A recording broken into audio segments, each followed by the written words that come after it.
There was a tremendous life change for my mom since December 2016. Prior to that, she lived alone, totally independent. And then December, she suffered a major stroke. The stroke left her paralyzed on one side, unable to walk, unable to take care of herself in any shape or form. Little by little, with combining the daycare, having therapy, physical therapy, that she gets here in the daycare too, she has been able now to walk. She helps me when I bathe her. She eats on her own. I feel comfortable knowing that everyone here is going to take care of her as they take care of everyone else. You know, I also truly believe that my mom would not have the degree of independence that she has if she was not coming to the daycare. There's no other thing that I would do. And I got the best daycare. Not because I work here, but because I know how this daycare works.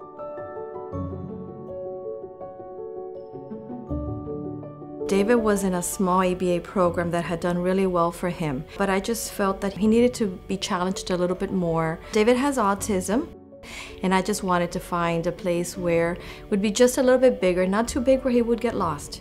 I want, society to give him a chance, and that's why I'm here at Easterseals, to be able to find that for him, try to develop those skills, give him, a good set of a strong background that he could maybe, bring forth to maybe a work environment. He's learned, some new cooking skills. I mean, it's great because they're very careful in the kitchen, and Chef Wendy's wonderful, and all the teachers are really good about helping him out.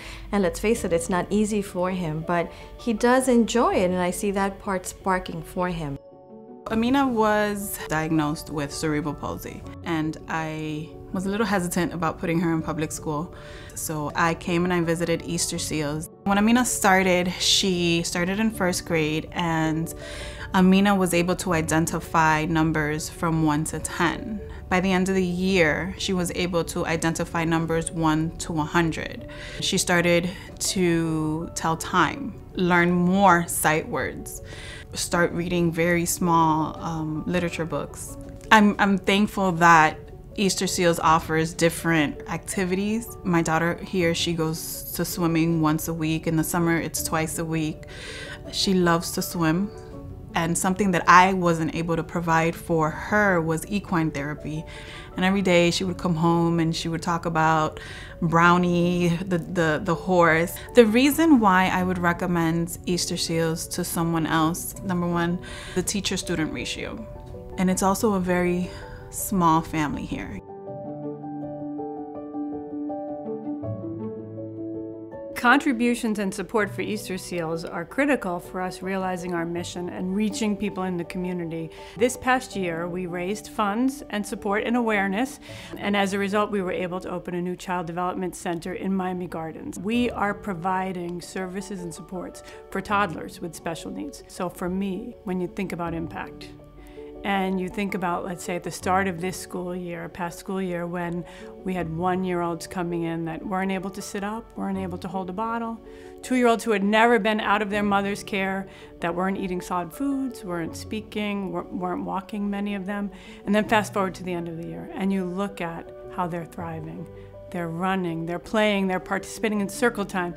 Those kinds of things that typical children and families take for granted, and yet we were able, because of the support that we received from the community and from contributors, to bring this really life-changing program to families in Miami Gardens. For us, it's a privilege when a family trusts an organization like ours to provide the resources, the high-quality programs, loving gestures and supports that they need. When you make a gift to Easterseals, you create opportunities.